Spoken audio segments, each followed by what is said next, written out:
Hi, ladies and gents. Welcome to your magic moon message. Ooh, infinity right there. You already know what time it is. Infinity, gang, gang, gang, gang, gang.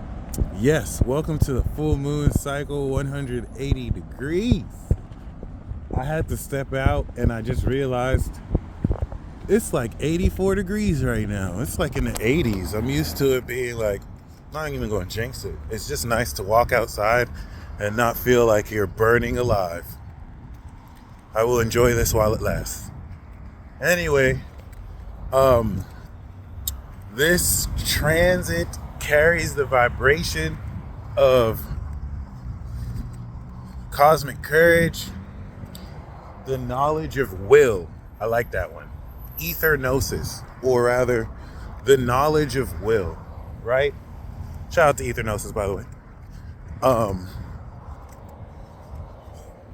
This transit is somewhat electrifying, although I think the subtle quality of it might almost slip past you, which is totally okay. However, I do hope you are prepared. This full moon, to me, is like a lever switch. It's like correlating the electricity to and from the source energy. If you think of Leo, you could think of Leo as source energy, by the way. I like to see it as that, the source of light, life, energy, at least relative to the solar system too, but representative of just source energy. Whereas, Aquarius could be a source of knowledge, Taurus, nature energy, Scorpio, pure energy, okay? And that 180 degree opposition we just facilitated post the 28 degree moon Pluto Capricorn conjunction is now, whether you want to call it downloading or understanding or helping you be more cosmically receptive, you are understanding the knowledge of your life force and will, right? That relative to the quality of fixed signs is not only strengthening exactly how you express these supernatural talents, but you are at this state harvesting it.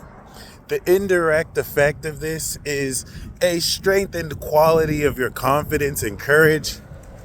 And the active facet of this is throughout this 90 degree harvest phase from 180 degrees to 210 degrees, this is putting you in a position to very magically now not only come into the full understanding and complete understanding, because from harvest we complete the cycle at the 210 degree, but this is actively harvesting the Moon and Aqua understanding of knowledge of what this supernatural talent is, based on 2 previous weeks from the new moon in Cancer of activating and integrating literal superpowers with that new moon in Cancer. The quality of knowledge that is going to streamline in your brain and mind. Remember, if Gemini are your thoughts, Aquarius is the mind that expresses these thoughts. So there's a subtle quality, once again, of how this could go through, especially if you think about how many thoughts one can think in just a given moment. And I'm not going to say you need to tap in very close to your mind or your heart or other stuff like that, but this puts you in a position to very realistically be guided very directly towards this somewhat completion of the past 2 weeks of putting together all of the pieces needed to create this harvest. The seeds, of course, that you planted, I like that force. The seeds, of course, that you planted are now in a position to, of course, harvest post-integration.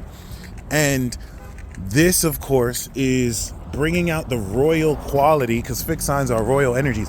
It's bringing out the royal quality of the force of will that moving forward, once we complete this Leo transit, 333, you're going to take with you in the Virgo season and now perfect the mastery and strengthening of this will.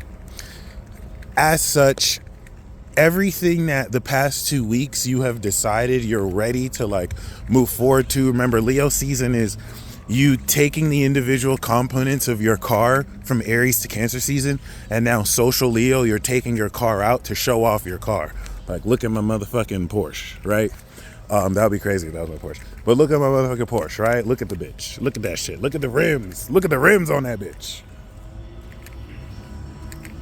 See, you don't want to be fugazi out here and the owner of the car be like, that's not even your car. We're not doing that this Leo season. Be proud of what you have. Strut it. Drive it. Of course, this car is your vehicle. I'm outside of the Caliber collision place. And this vehicle is your body. And this is going to, relative to the self-love of Leo, also tap you into the understanding of knowing everything that you have about yourself to love. So, of course, so that you could express this with more courage and with more passion. Don't necessarily be off-put by expectations. Remember, circumstances don't matter. So somebody telling you no could be a yes another day, not because you forced it, but because you stayed true to the vision and remembered that in this 3D, things are subject to change, hence immutable signs. And we're not waiting for things to change. We're moving forward knowing that the vision in our minds in our 4D must conform, 3D must conform to that. And this is a transit that will really take you out of the state of waiting and put you in the state of being, where you're not waiting for what you're thinking in your head to happen because it's already done. You're just allowing your brain to process and bring it as above, so below, which doesn't require as much faith as you would think. It just requires the decisive power and element of determination to persist. This transit is going to really unlock deeper knowledge of the process of you doing so. And now I want to talk about, I think, a major important part about this transit, which is the T-square that we have to Uranus and Jupiter and Taurus, making those of you with Scorpio, Sun, Moon, Rising, natal, and progressed energy very crucial, because you're going to complete this cross and it's going to input your wisdom, giving you psychoanalysis of the situations we're going through this cycle that people without Scorpio energy won't have.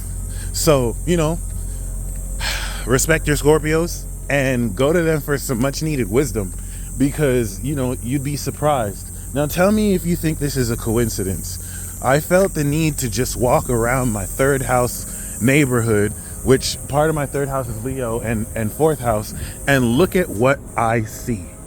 Coincidence, guys? Seen this truck a single day here in my 2 years of being in this area, except during Leo season. And this is what I'm talking about.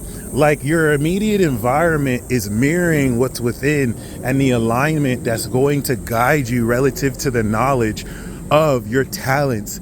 And with Mercury and Virgo and Mars and Virgo, how to express these talents with perfection and mastery, okay, through practice.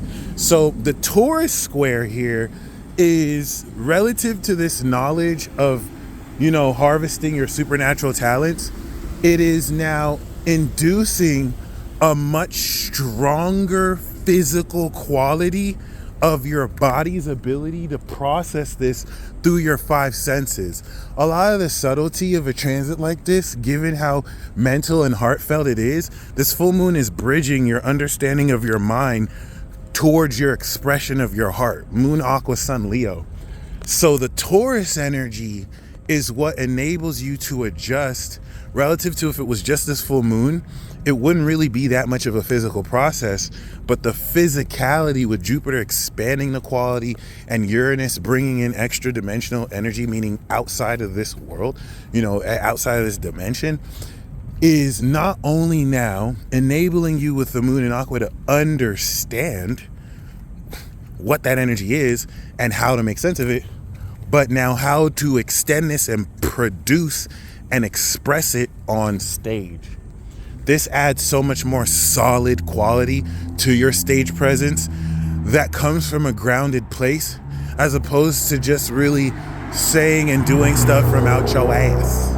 And so this is definitely going to anchor in the quality of substance that further strengthens your willingness to really continue the process of, as is the case for this full moon, not only streamlining this definition post-Pluto awakening every 28 days of course, your heart and your will, because this is really about your will. Leo is I will, Aqua is I know. So the moon, Aqua, Sun, Leo is I know, I will. I understand, I know that I'm aware that I will do whatever the fuck I want to do, okay? Some of your talents you're starting to realize is you could do whatever the fuck you want.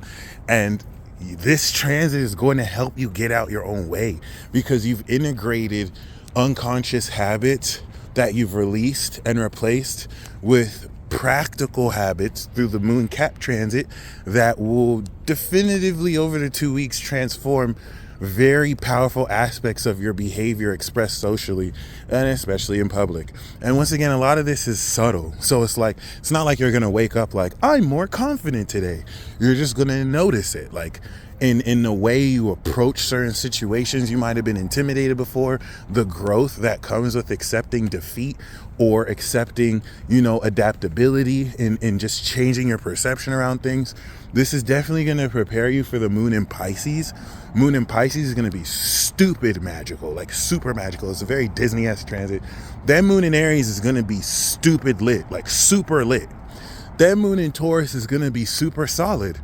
Like the whole like moon in Aqua to moon Taurus transit, peak astrology. So this, of course, is your harvest. You're coming into the rewards.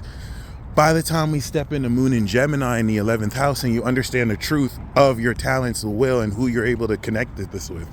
That being said, especially with Mercury retrograde, that's going to happen next month, but especially with Venus retrograde, don't necessarily get off-put by sudden changes in your dynamics with people. Because and I don't mean this simply just romantically, certain connections that may seem impossible or may seem, like this probably won't work, will work, and vice versa. Certain things you're trying to like push forward, the door will be closed so that you don't necessarily play yourself and just like, wrong place, wrong time, or right place, wrong time, or right person, wrong time yourself. Okay. So really, really, really embrace that, because especially by the time the moon in Aqua opposes Venus retrograde, it's strengthening your will so you know how to adapt towards the focus of what it is you want to bring into this world. But the strengthened quality of this moon Aqua, especially as it squares Uranus, the ruler of Aqua, near the end of the transit, is going to induce supernatural sudden awakenings. And I think that's the coolest thing about this full moon harvest. It kicks off with a sudden awakening. And this sudden awakening electrifies the will of your heart so that there is a advanced knowledge of what direction to begin to move in when the moon now finishes its harvest in Aries, goes over the North Node, and the development of your persona on stage is getting ready to move in a direction that destiny with the North Node in Aries is pointing it towards. So yeah, a lot to look forward to. This is definitely going to reawaken your understanding of how much of a badass you are and how awesome you are. And so this knowledge you're going to get ready after the completion of the cycle to further integrate through Virgo. And I really just want you to treat this that the past 2 weeks was you integrating post-activation and awakening of superpowers that relative to the evolution of your character in April took you about 4 months to facilitate. And now you're on the verge of putting it all together, producing a unique talent that, you're going to prepare to present in Leo season. And relative to the partnerships with the eclipse that you're going to facilitate that with, really push you forward accordingly, really inspire you accordingly, and really kind of put you more in a position to be very excited, because like I said, this is going to feel like you've been putting together a supercar, and the supercar is your own consciousness updated, and now this is where everything starts to be put together, you know what I mean? And you're starting to experience the integrated facet of what you're getting ready to develop, express, and superpowers you're getting ready to enjoy the effects of. Godspeed.